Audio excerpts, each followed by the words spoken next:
Strategy और real plan के साथ बताना चाहती हूँ। सो गाइज आप देख सकते हैं कि मैंने दीवार पर एक नोट्स लगाया जिसमें मैथ में मिनिमम 75 प्लस मार्क्स मेरे को लेने ही हैं।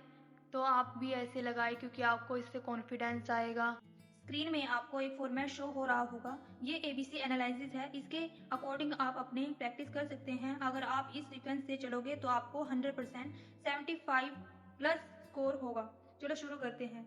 आपको दिख रहा होगा एबीसी एनालिसिस में हमें 3 पार्ट में डिवाइड किया है, ए, बी और सी में। कैटेगरी ए में हाई स्कोरिंग मार्क्स हैं। अगर आप सिर्फ इन चैप्टर्स को करते हो जो कैटेगरी ए में है, आपको मिनिमम 55 मार्क्स जरूर मिलेंगे। अगर आप अच्छी तैयारी से करो तो आपको ये भी सफिशिएंट है, बट आपको एग्रीगेट भी बनाना पड़ता है। तो आप छोटा ना सोचें, बड़ा सोचें।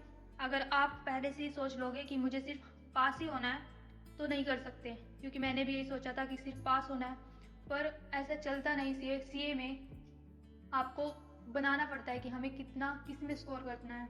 अगर मैं आपको डेली रूटीन बताऊं कि क्या कैसे करना है आपको मैथ में स्कोर करने के लिए, सबसे पहले आपको जो बैच आपने खरीद रखा है या ले रखा है या ऑनलाइन है या ऑफलाइन है, सिर्फ उसी के क्वेश्चंस करो।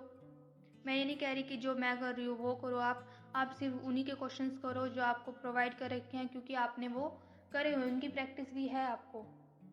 सभी टीचर्स अच्छे क्वेश्चंस कराते हैं। और पास्ट ईयर जरूर करो क्वेश्चंस। जैसे हम जैसे स्कैनर बोलते हैं जिसमें पास्ट ईयर क्वेश्चंस हैं, हम उसको स्कैनर बोलते हैं। उसमें ना 2013-14 से क्वेश्चन हैं, जून 2013-14 से, और अब तक के सारे क्वेश्चंस मेरे पास हैं। तो उससे आपको प्रैक्टिस हो जाएगी क्वेश्चन कैसे आते हैं। फिर आपको मॉड्यूल करना है। फिर मिनिमम हफ्ते में आप एक टेस्ट जरूर दो। अगर आपके पास टेस्ट नहीं है तो आप मेरे से ले सकते हो, मुझे कमेंट कर सकते हो टेस्ट प्रोवाइड करने के लिए। मैं हर हफ्ते टेस्ट प्रोवाइड कर सकती हूँ। फिर आपको आरटीपी करनी है, फिर आपको एमटीपी करनी है। अगर आप सिर्फ ये चीज़ें भी कर लो ना, आपके लिए सफिशिएंट है। आपके 75 प्लस स्कोर जरूर आएंगे। 75 प्लस स्कोर करने का एग्जैक्ट फॉर्मूला क्या है आपको सबसे पहले दिख रहा होगा। इजी चैप्टर पहले करें। इजी चैप्टर आप इसलिए पहले करें, आपको कॉन्फिडेंस आएगा।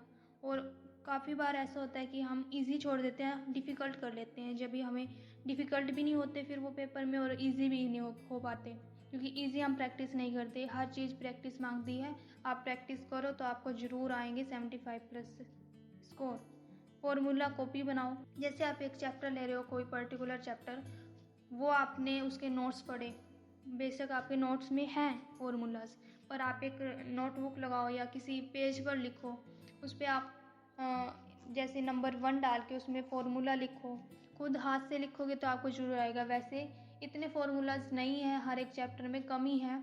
ये नहीं है कि आपका 1-2 घंटा निकल जाएगा। आप मिनिमम 30 मिनट्स लगेंगे आपको नोट्स पढ़ने में भी और फॉर्मूला लिखने में भी। Daily 50 MCQ math plus 20 reasoning question जरूर करो। रीजनिंग में प्रैक्टिस जरूरी है। वैसे तो पूरे मैथ में प्रैक्टिस जरूरी है। अगर आप मैथ में फुल प्रैक्टिस करोगे, ICI मॉड्यूल कंपलसरी है। इन सब चीज़ के बाद आपने स्कैनर कर लिया, उसके बाद आप मॉड्यूल जरूर करें, वो कंपलसरी है। चाहे मॉड्यूल एक बार करें, क्योंकि मॉड्यूल में मेरे को लगता नहीं है कि इतने क्वेश्चंस हैं, क्योंकि मॉड्यूल से इतने क्वेश्चन 1-2 क्वेश्चन होता होगा जो आता होगा मॉड्यूल से, बट नए क्वेश्चंस बनते हैं, एग्ज़ाम फॉर्मेट से नहीं बनते मॉड्यूल में।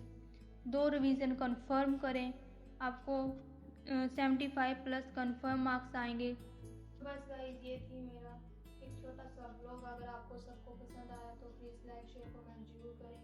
नेक्स्ट ब्लॉग में आप मुझे कमेंट करके बताओ कि मुझे किस पर एनालिसिस बनाना चाहिए। मैं आपको उसी फॉर्मेट में आपको एनालिसिस बनाकर दे सकती हूँ। अगर ये वीडियो आपको हेल्पफुल लगे तो लाइक शेयर कमेंट जरूर करें। Thank you for watching. See you soon in the next blog.